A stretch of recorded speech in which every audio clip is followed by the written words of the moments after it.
Hi everyone, this is your host. Today we are making Project Knox, Episode 2. Pain Mirror. It's a follow-up to our first episode, which garnered 800,000 views. So it's a big opportunity to grow our audience.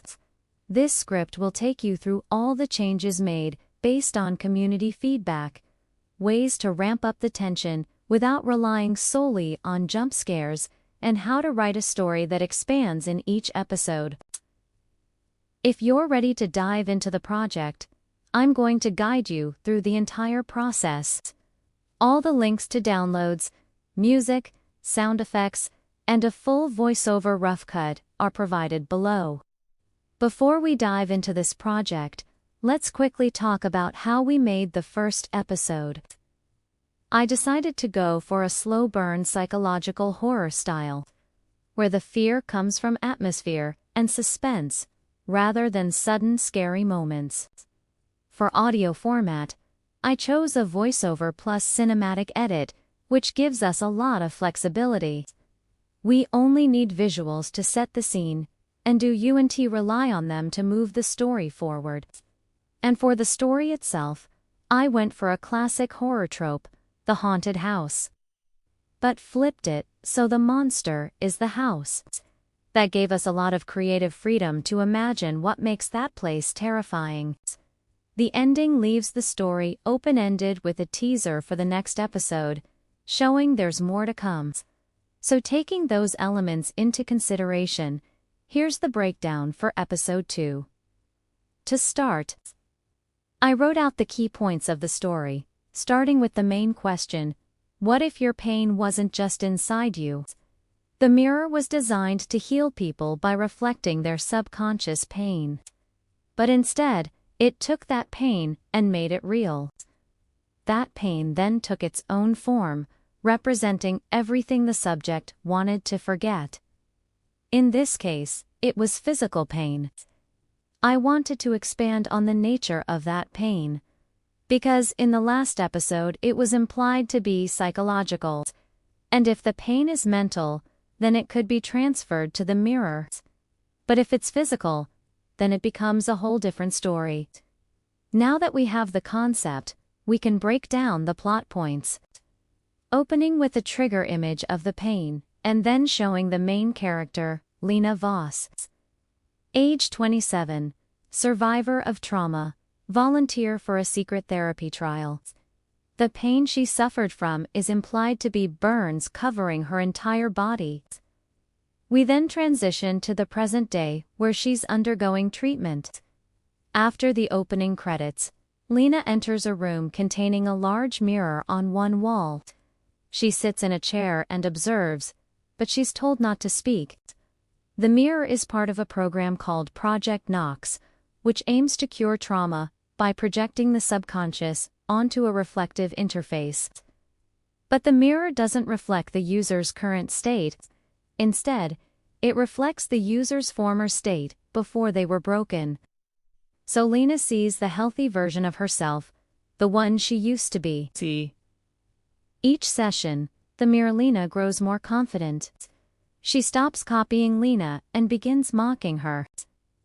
At some point, Lena falls asleep and dreams about the mirror. When she wakes up, she begins seeing the mirror Lena in the halls. She reports this to the doctors, and they tell her that she's making progress. They say that, since she's able to see the mirror Lena outside of sessions, it means that she's detaching from her pain. For example, Lena may see the mirror Lena in the hall, but we never actually show that interaction. It's important to build as much mystery as possible. That creates intrigue and keeps the viewer engaged. As time passes, Lena becomes desperate and tries to destroy the mirror, but the glass is unbreakable. Eventually, the scientists decide to terminate the experiment, believing that Lena is cured. But in reality, she's become even more damaged. And once she's free, the doctors immediately lock down the facility. They never checked the mirror because they thought that Lena was cured. But in reality, the pain hadn't disappeared. It just found a new home. To structure the story, I'm breaking it into 5 scenes: the room, the reflection, the switch, the aftermath, and the teaser. To start, let's make a plan for scene 1, the room. For the visuals, I'm going to include shots of the sterile room, focusing on the chair and mirror. We'll also use close-ups of the mirror to show the fog and the reflection. For the music and sound effects, we'll start off with a slow-burning ambient track with distant whispers. As the scene progresses, we'll add elements like distorted breathing and an old VHS hum to build the tension. We'll also use a heartbeat-like pulse as a rhythmic element. Next, let's make a plan for the voiceover. We'll start with a haunting voice, introducing the characters and setting. We'll use dialogue from the logline. This is Lena Voss, age 27, survivor of trauma. Volunteer for a secret therapy trial. The mirror was supposed to help her heal. But what stared back wasn't her. Then we'll switch to Lena's voice to show her perspective. We'll keep Lena's dialogue minimal to add to the mystery. For example, I felt like I was being watched, even before I sat down. Finally, let's put everything together with a rough cut. We'll use a combination of sound effects, music, and visual pacing to create a slow burn. First, the scene opens with a black screen and a voiceover introduction. Then we cut to a close-up of the mirror as it turns on, revealing the fog. We'll gradually introduce sound effects to create an unsettling atmosphere. The pace of the visuals will be slow and steady as Lena enters the room and takes a seat. The music will swell, but we'll hold on a medium shot of Lena facing away from us. Finally, we'll pan up to the mirror to reveal the reflection. We'll repeat this process for scenes 2, 3, and 4, gradually increasing the tension.